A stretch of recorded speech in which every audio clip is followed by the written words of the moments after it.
어, 존 파이프 목사님이 이 결혼신학이라는 책에서 디트릿 본헤퍼 목사님의 순교 이야기를 하셨습니다. 그 디트릿 본헤퍼 목사님이 1945년 39살에 순교하셨어요. 근데 그 순교하실 때 약혼자가 있었습니다. 그 마리아 폰 웨드마이어라고 하는 약혼 상태에 있었죠. 존 파이프 목사님이 그 본헤퍼 목사님의 순교 이야기를 말씀하시면서 실제에 이르기 전에 그림자는 건너뛰었다, 이런 표현을 쓰셨어요. 실제는 천국에서 주님과 함께 영생을 누리는 거고, 그림자는 이 땅에서 가정을 이루고 또 부부의 행복을 누리고 사는 것과 또 같은 것에 비유했죠. 본헤퍼 목사님에게는 그 실제를 하나님이 먼저 주시려고 이 세상에서의 부부 생활은 건너뛰게 하셨다, 이런 뜻이기도 합니다. 실제로 우리의 삶에 있어서 부부 생활은 참 중요합니다. 그러나 그보다도 더 중요한 문제가 있을 수 있죠. 그래서 결혼하지 않거나 또는 결혼한 상태에 있는 어떤 하나님의 종과 성도가 순교하기도 하고요. 그리고 독신의 은사를 받은 사람도 있습니다. 사도 바울처럼. 그러므로 결혼이나 또는 가정 생활을 행복하게 영위하는 게 절대적이라고 말하기는 어렵죠. 심지어 요즘에는 이 부부 생활이 너무나 힘들어 하시는 그런 분위기 속에 있습니다. 그래서 결혼을 안 하려는 풍조도 있습니다. 결혼에 대해서 흔히 이런 이야기가 있죠. 혼자 외롭게 살 거냐, 결혼해서 지겹게 살 거냐, 둘 중에 하나밖에 없다. 어느 것을 택해도 만족스럽지 않은 그 둘 중에 하나밖에 없다고 생각하는 그런 세태에 우리가 지금 살고 있습니다. 실제로 부부 생활에 쉽지 않음은 너무 가까웠기 때문입니다. 남편과 아내 사이가 너무 가까운 관계니까.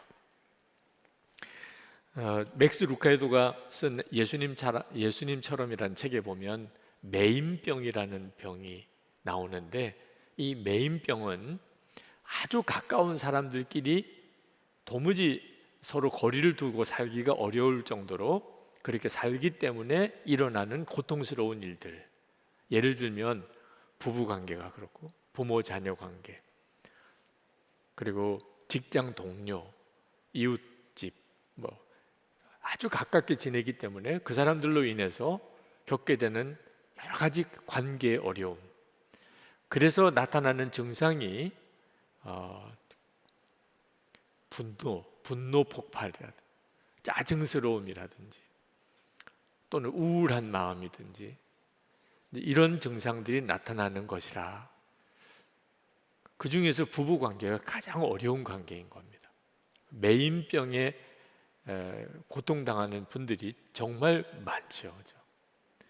그러니까 부부관계가 다 좋은 건가, 이런 생각이 들만도 합니다. 그렇지만 성경은 부부 문제에 대해서 명확한 답을 주고 계십니다.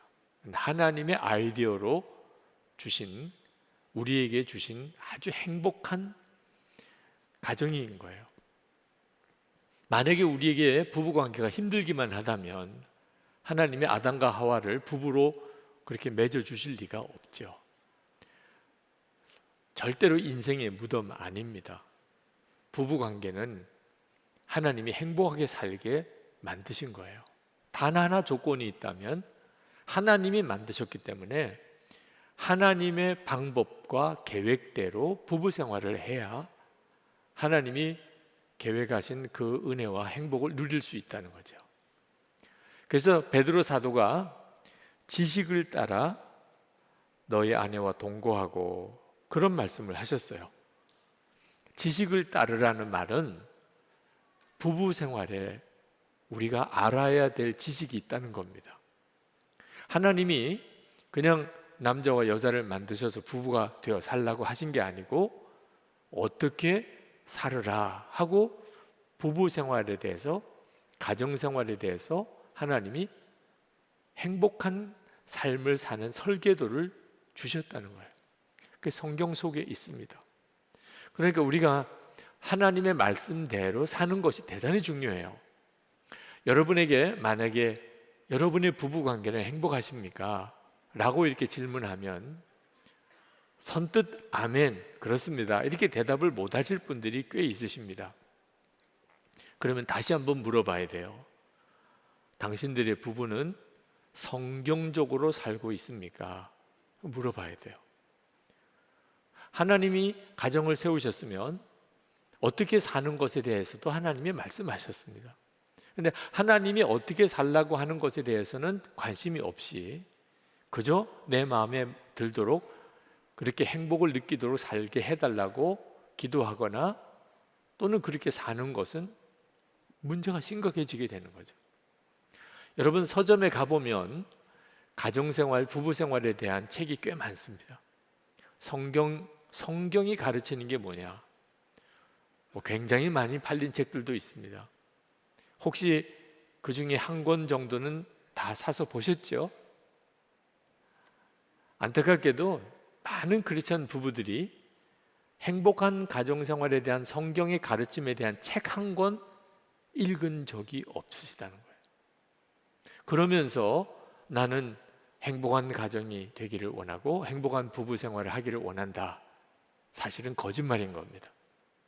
하나님께서 어떻게 살라고 한 건지에 대해서 제대로 한번 공부도 해보고 또 그대로 살아보려고 노력하지도 않았으면서 부부생활 힘들다, 가정은 어렵다, 그건 정말 정직한 태도가 아닌 거죠.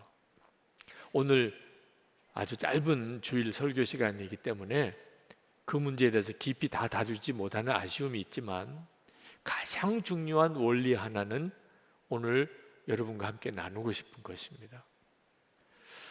하나님께서 정하신 부부 생활에 가장 중요하고도 가장 충격적인 원리가 있는데 그게 뭐냐면 부부는 한 몸이라는 거예요. 에베소서 5장 31절 말씀, 이러므로 사람이 부모를 떠나 그 아내와 합하여 그 둘이 한 육체가 될지니. 엄청난 말씀이에요. 남편과 아내 한 몸이다. 아마 여러분들도 이 말씀을 다 들으신 적이 있으실 거예요. 그래서 별로 충격을 안 받으시는 거죠. 그렇지만 믿지를 않고 진지하게 생각해 보지 않았다면 그럼 우리가 하나님을 믿는 사람 맞습니까?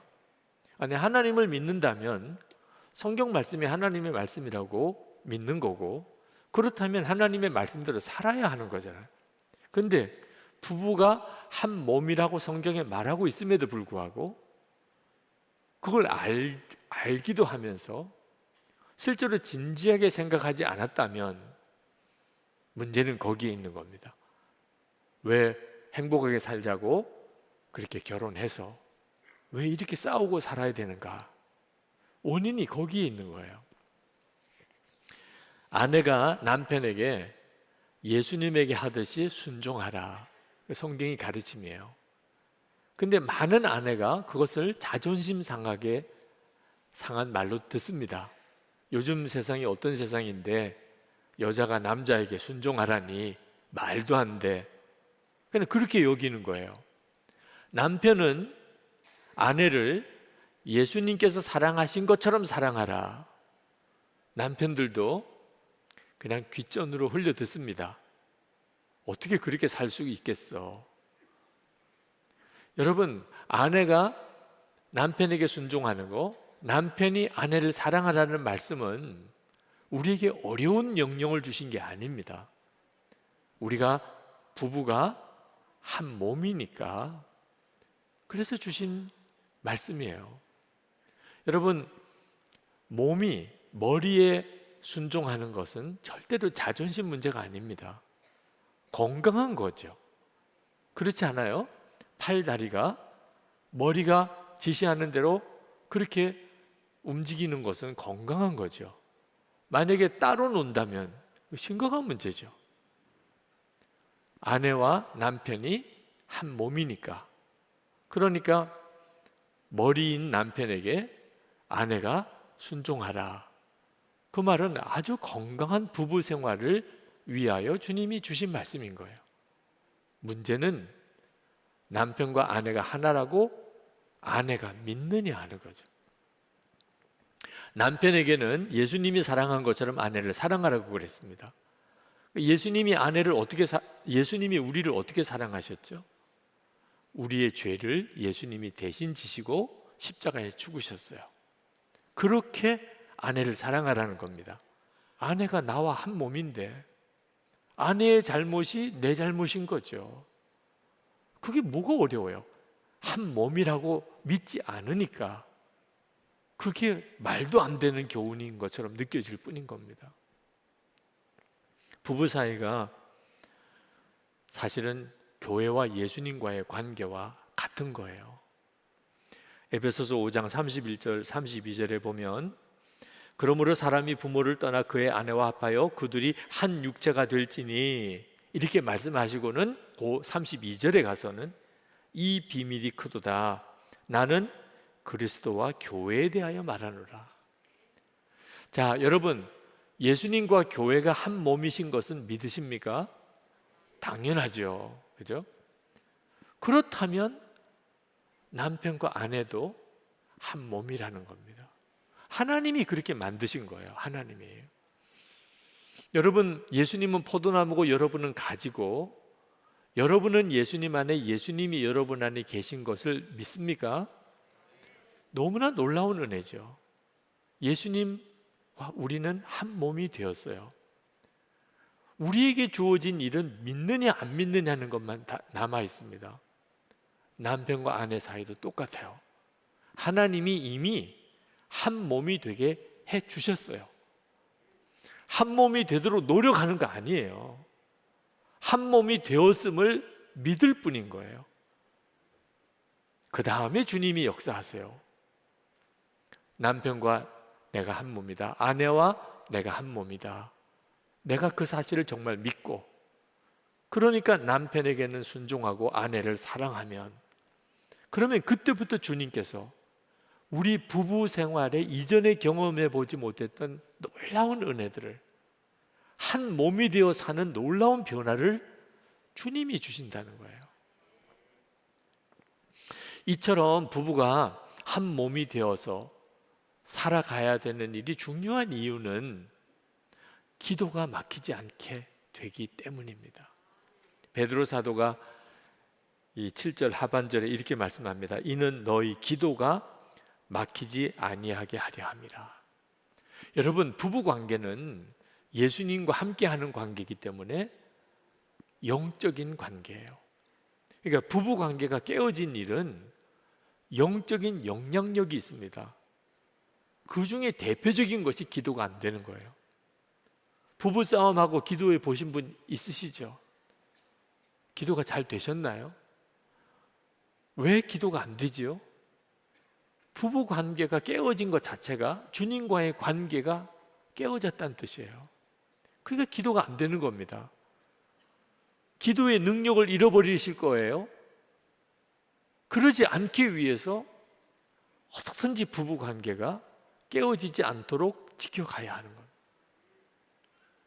사도 바울이 그처럼 부부 관계를 중요하게 가르친 이유가 있어요.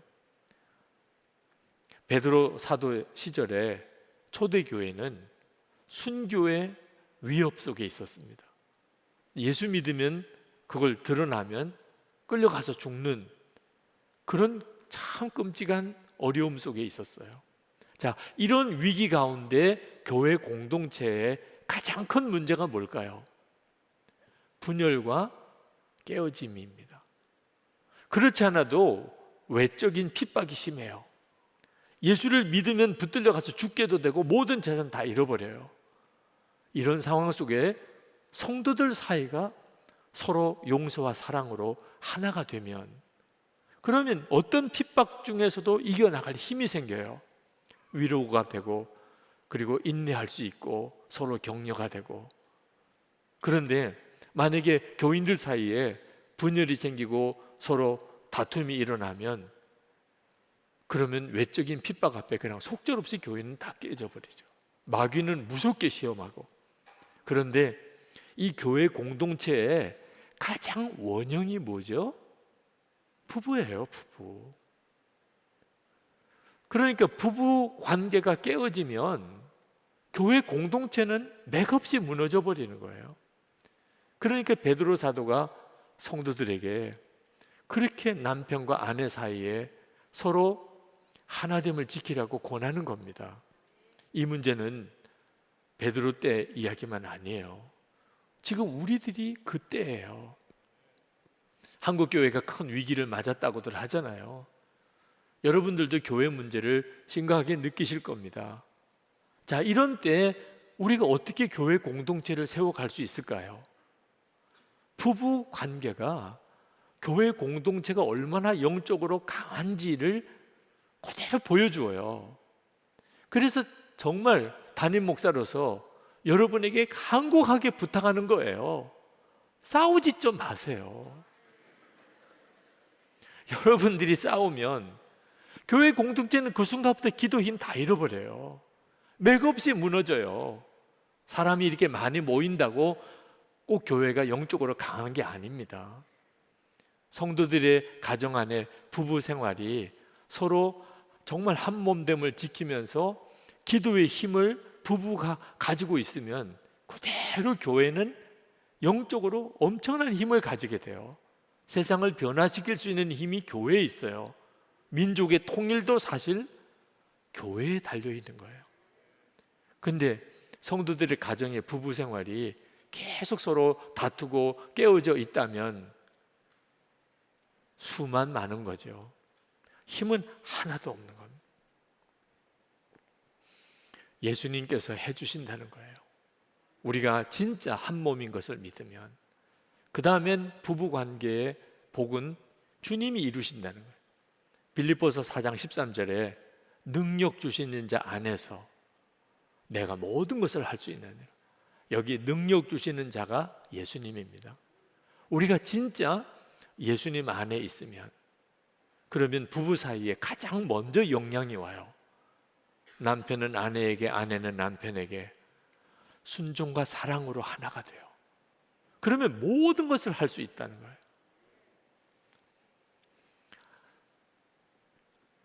행복플러스 가정세미나 끝나고 어느 여자 집사님이 받은 은혜를 이렇게 고백을 하시더라고요.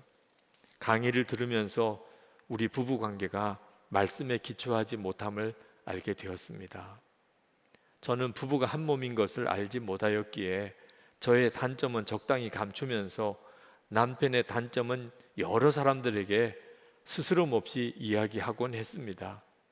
남편은 남편이었고 저는 저였기 때문입니다.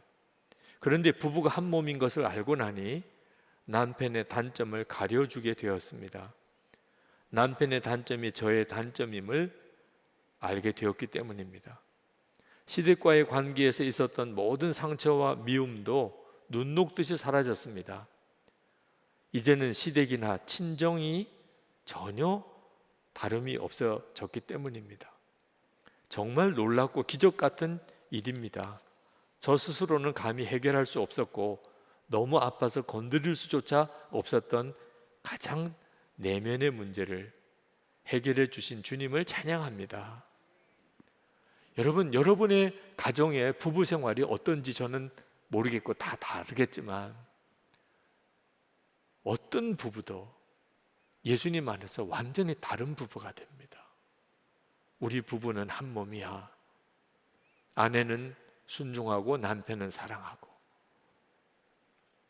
그때부터 주님은 여러분 스스로가 놀랄 정도로 완전히 다른 부부가 되어 살게 하세요. 저희 부부가 결혼하고 싸웠을까요? 안 싸웠을까요? 안 싸웠으면 사람도 아니죠. 저희 부부가 다툼이 있을 때 저희 부부를 지켜준 것이 새벽기도예요. 제가 새벽기도 인도를 해야 되니까 어떻든지 밤에는 해결을 해야 되는 겁니다. 새벽기도 설교를 해야 되니 제가 뭐 싹싹 빌든지 뭐 대화를 통해서 풀든지 하여튼 아내와 불편한 관계를 풀어야 그 다음날 새벽기도에 말씀을 전하잖아요. 그리고 새벽기도 인도하고 또 기도하다 보면 하나님께서 또 마음을 풀어주셔서, 그래서 저희 부부가 새벽기도 때문에 사실 부부싸움의 문제를 해결해 왔어요. 근데 이 새벽기도 때문에 부부싸움의 문제를 해결하는 정도 가지고 가정의 복이다 이렇게 말할 수는 없더라고요. 근데 우리가 예수님을 바라보는 눈을 뜨기 시작하면서부터 비로소 한 몸이구나, 부부가 한 몸이구나 하는 것에 대한 은혜의 눈이 열렸어요. 저와 제 아내가 매일 일기를 같이 서로 나누며 지내다 보니까 우리가 주님을 바라보는 눈만 열린 것이 아니고 남편과 아내 사이에 서로 깊이 하나됨을 경험을 하게 된 거예요. 이건 정말 놀라운 일이었습니다. 그저 싸우고 해결받는 게 아닙니다. 싸우는 것 자체가 어려워졌어요. 이제는 이번 행복플러스 가정 세미나 들어갔을 때 그 간사님이 그런 이야기를 하더라고요. 목사님, 솔직히 몇 년 전에는 목사님이 사모님과 어떻든지 잘 살아보려고 애쓰시는 것이 역력했습니다. 근데 이번에는 너무 자연스러워졌네요. 목사님과 사모님이 정말 한 몸이 되어 지내시는 것이 느껴진다고. 그게 다 어째서 그렇게 되어졌을까요? 주님과의 관계가 해결이 되니까. 그러니까 남편과 아내 사이에 가장 먼저 그 역사가 일어나는 거예요. 여러분, 남편과 아내가 그 동해일기를 서로 나누고 지내는 것이 숨 막힐 정도로 답답해 보이십니까? 아니면 진짜 행복한 모습이구나. 저희 부부를 보실 때 여러분은 어떤 느낌이세요? 그래서 여러분들에게 권해드리는 거예요. 가정 문제 해결될 수 있다. 어떤 부부도 예수님은 고치실 수 있다. 행복하게 살게 할 수 있다는 거예요. 아내가 남편에게 예수님께 하듯이 순종하는 거 쉬운 일이다. 생명의 은혜를 함께 우리가 누릴 사람이라고 진짜 남편을 믿으면, 그러면 주님이 하신다. 남편이 아내의 허물과 죄를 내가 대신 지겠다고, 얼마든지 가능하다. 아내를 생명의 은혜를 함께 이어받을 자라고 진짜 믿으면, 그러면 주님이 그렇게 하게 해주신다는 거예요. 이제 우리 기도하는 시간을 좀 갖겠습니다. 지금 이 시간에 부부로 함께 옆에 앉으신 분들 함께 손을 잡으세요. 싸우고 왔어도 지금 이 시간에는 손을 잡으세요. 그리고 정말 진심으로 하나님께 기도하세요. 하나님, 부부가 한 몸인 예수님 안에서 우리는 한 몸 되었음을 제가 믿음으로 취합니다. 그래서 순종하고 사랑하며 그렇게 살아보겠습니다. 혹시 이 시간에 부부가 같이 계시지 않으신 분은 옆에 배우자가 있다고 믿고 믿음으로 그 손을 잡으세요. 혹시 나는 배우자가 없습니다. 부모님을 생각해 보시고 자녀들을 생각해 보시고 여러분의 사랑하는 사람 중에 부부 문제가 해결되어야 될 부분들을 위하여 기도해 주세요. 여러분 자신의 앞으로를 위해서도 기도해 주세요. 부부 문제가 가정의 핵심입니다. 그리고 이것은 교회 공동체 전체에 영향을 끼쳐요. 이 일은 다음 세대에 말할 수 없는 유산이 됩니다. 하나님, 부부 문제 안에 하나님의 은혜가 넘치게 해주세요. 오늘 말씀이 우리에게 진짜 결론이 되게 해주세요.